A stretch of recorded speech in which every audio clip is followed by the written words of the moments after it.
So this is the boat driver that was assaulted by that honorable member that claimed that he's a senator. The reason why I say that claimed that he's a senator, because I discovered this morning that that man is not a senator.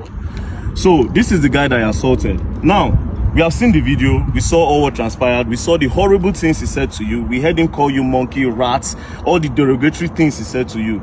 Now the question is, what happened after that video? Please. Okay, so after the video, he called some police officers. I don't know the division they were assigned to. Okay. And then they bundled me to the station. I wanted to drive the car. They said no, I should not drive. Okay. So two sat beside me, and I was in their middle. Okay. And then they drove me down to the station. Okay. When they drove me down to the station, they said I should go inside. As I had calls, they didn't allow me to take my calls. Okay. So they were not asking what happened. They didn't ask me. They were asking people that were not there, the police officers. And then the police officer quickly said, I went to Honorable's house and I was fighting the Honorable. I kept mute. Did you show them the video?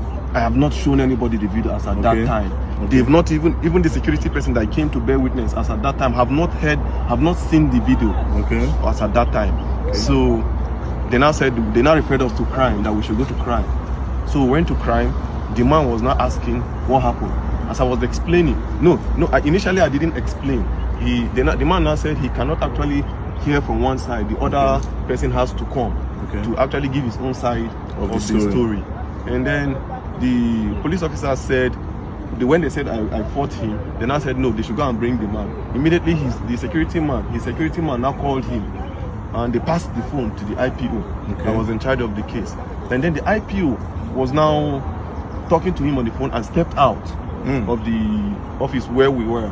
And after some time he came back and said he wants to go and do investigation at the Honorable's house. Okay, the IPO left you at the station and said he wants to go. Which station was this? Metama police station. So it happened within Metama? It happened within Metama. Okay, so the IPO left you at the station and went to the Honorable's house. Okay. And then after, they kept me there for over 2 hours. I was behind I was at the counter. I was not detained though.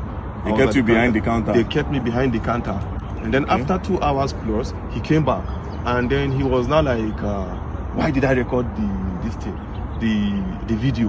Why did I now change that for you? He was not trying to change the narrative. And I asked him, is there a part of the law that says I cannot record what somebody is doing to me? He was becoming a threat to me. And I had to take evidence so that people will know where I am. By this time, was the honorable member there? He wasn't there. He was at home? He was at home. So then I gave me a form to fill, to write my own statement as to what happened.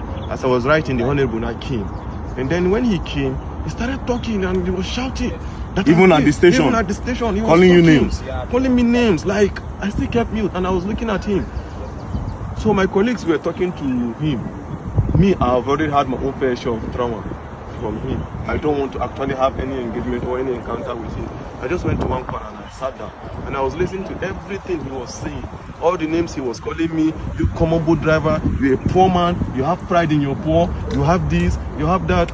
I kept mute. I said, so the problem you have now is a poor man cannot speak, that I'm in Nigeria and I shouldn't be treated as a foreigner in this country, as I'm from Delta State, and I cannot be treated, I cannot have you treat me like a foreigner in my own. Now, when did you leave the station? I left the station at about, I think some minutes to 3 or so. Where's your car? My car is still at the station. So the police collected your car? They collected my car. And you left the station this morning? Yeah, I left the station. Was the honorable member detained? He wasn't detained. They let him go? They let him go. That's really, really sad. Now, I want to ask you a question. The woman that sent you that message, do you know her name? I didn't know her name per se. Do you know her business name? I don't know her business name. It was a request. But I think I checked from my boat app. I think the last request that came in when I tried calling from the app, it was, I think, Gloria. Gloria? Yeah. Because she said something in that video. She said something like, and do you know who he is? She was also supporting him. That's why I'm asking you that if you know who she is. Now, what did you go and deliver to him? What even really happened? Just give me a brief summary of what happened before that video. Okay, before the video, I actually got a request on boat. Okay. Right? I was closing already because I needed to resume work this morning at 8:30. Okay. So I was closing at 9:10. I said, let me just quickly go home so that I can have enough rest. So I got this request to Metama. I felt it was a normal request. And then she told me, no, that it's not a request, that I'm picking something up from a garden. Okay. Right? From a garden. Which garden? I don't know the name of the garden. She just described the garden that after Kado roundabout, you will see one orange color container, and then there's a garden beside it. Okay. So I just quickly went there, parked. The girl just came without wasting time, brought the package that it's a snail. I Snail? said, okay, snail, yeah. So she dropped it. It was the girl that brought it and dropped it on the seat. She understood that part. Okay. I was like, okay, there's no problem. I'm going. So on getting to the man's house, I called him. Okay, I'm at your gate. And I said, okay, I should give it to the security man. They gave it to the security man. The security man explained where the house address is.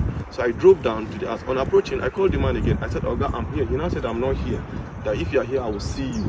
So I drove. He now said I should park beside one camera. When I parked beside the camera, I saw him, but I didn't know he was the one. So I saw him seated few meters away from my car. So I greeted, good evening, sir. He didn't respond.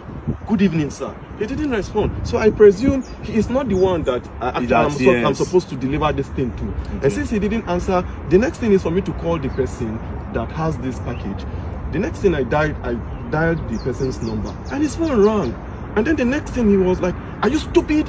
Are you mad? Are you a fool? Bring my stuff for me.